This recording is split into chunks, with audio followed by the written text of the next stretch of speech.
following is a edited version of a talk that I gave on the evening of Wednesday the 30th of July at Aberdeen Arts Centre.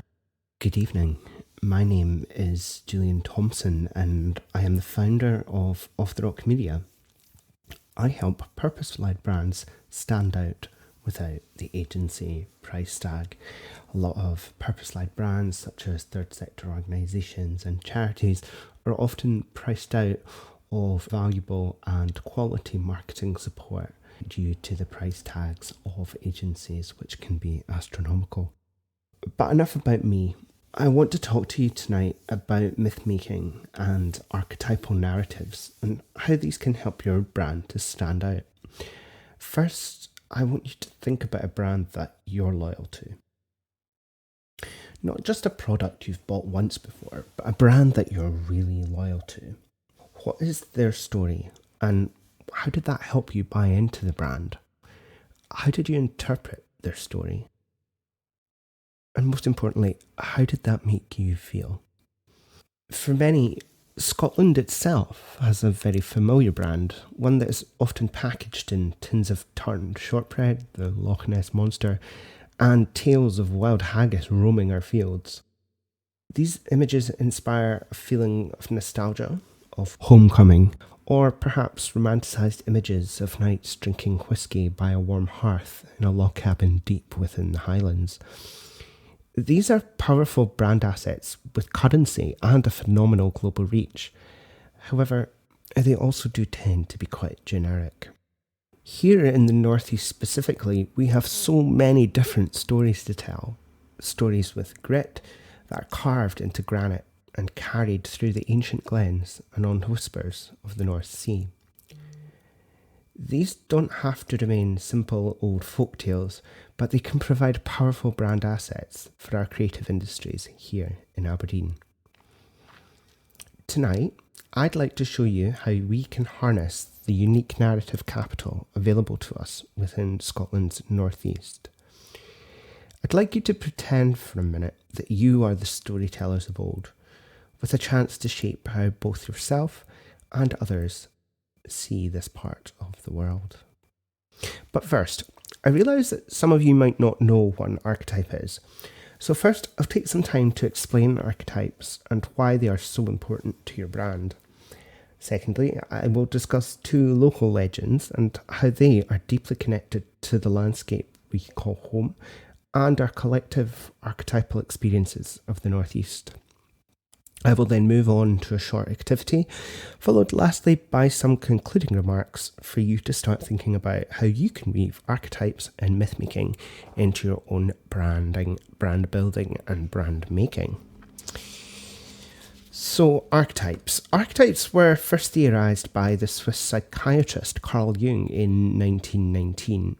He believed that humanity shares what he called a collective unconscious, which is a kind of inherited psychological library filled with the universal patterns and symbols passed on from our ancestors. These patterns are known as the archetypes. They are the characters we instantly recognise in fairy tales and myths and legends, no matter where we're from, whether that's the hero, the rebel, the caregiver, the wise old sage. They are hidden in plain sight within our myths, our legends, and even blockbuster films all over the world. Why then, I hear you ask, are these archetypes so important for your particular brand?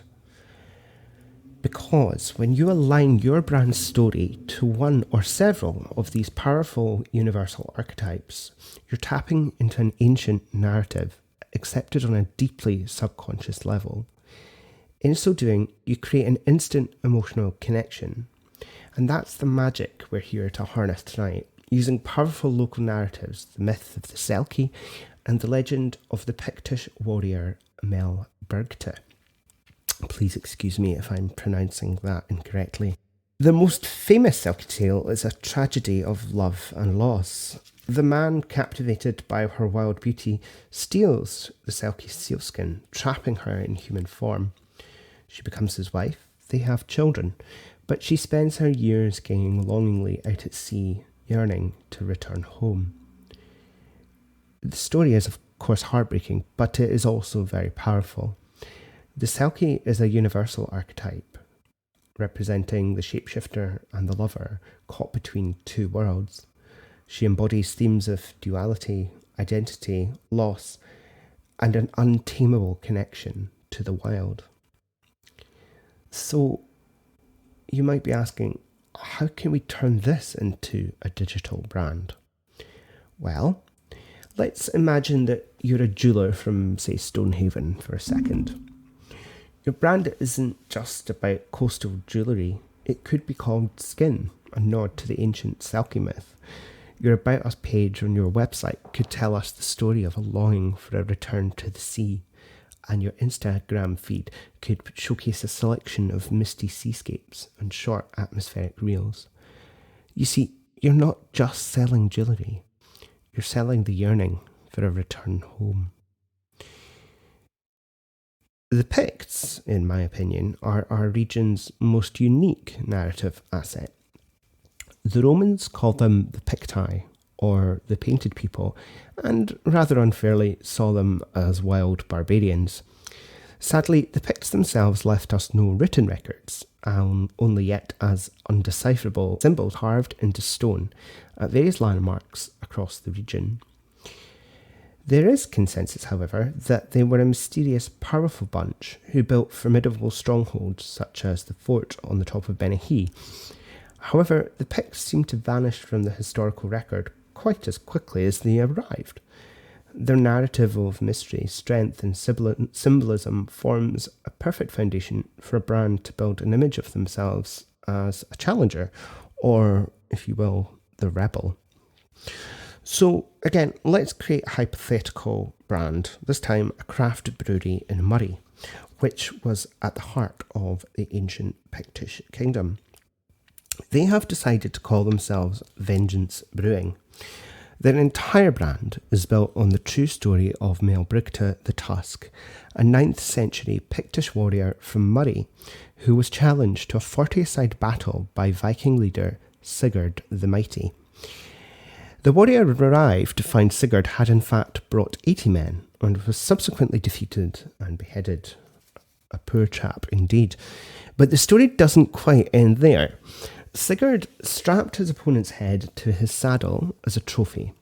As he rode home, the warrior's prominent buck tooth scratched the Viking's leg, causing an infection. Sigurd the Mighty subsequently died, symbolising Maelbrigte's posthumous revenge.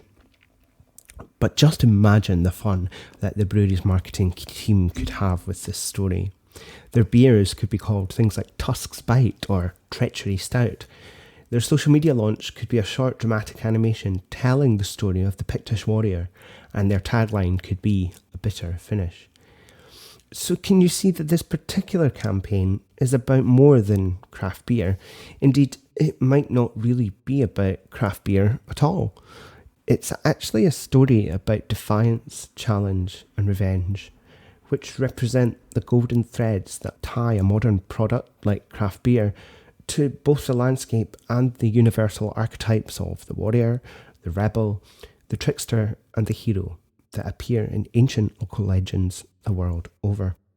Tonight we've just scratched the surface of myth-making, archetypes and branding, but our region provides a plethora of archetypal stories, myths and legends.